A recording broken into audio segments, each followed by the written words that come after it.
I had to stop and I had to say, what do I do with this person that I call Jesus? What do you do with this person that you call Jesus? And here's the question.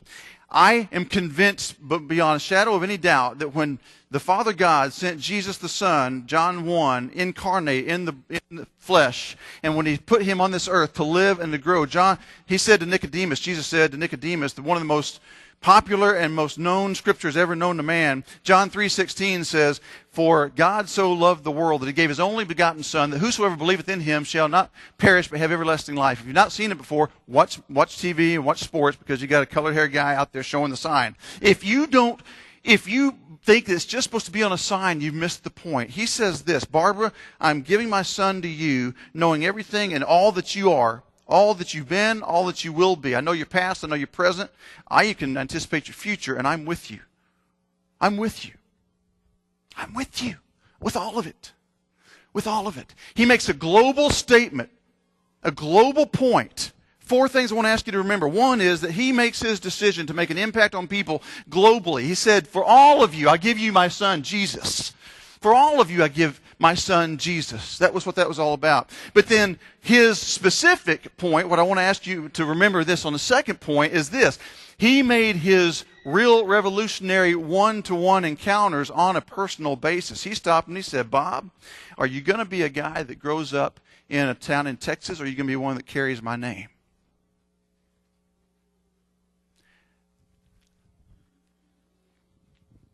For those of you that have been dragging crud in from last night, last week, last month, or 5 years ago, who feel like God somehow might think, well, that's good for everybody else, but not for me, this message is for you. He knows what pornography is, and he says, "I want you anyway."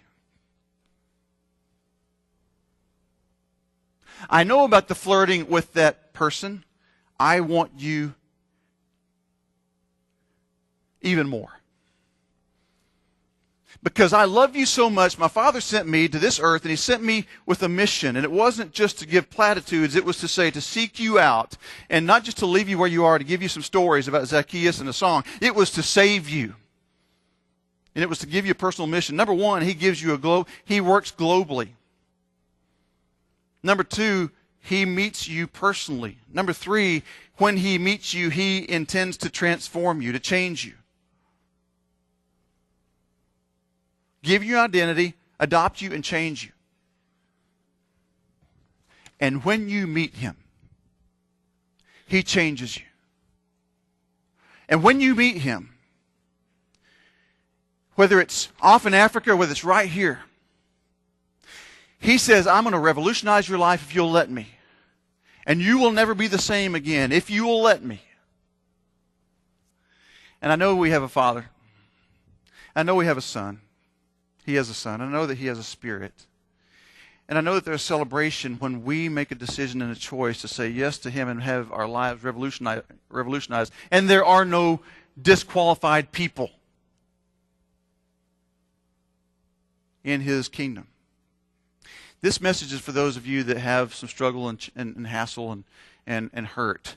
And I don't know if there's any other kind in this room. He says, "I want to take your life. And if you're one who's winning at the game, if you're one who's losing at the game, if you're one who's winning mostly at the game, but you've got a couple little things over here on the side that you're kind of stuck over here and you're kind of managing," he said, "I know about that too.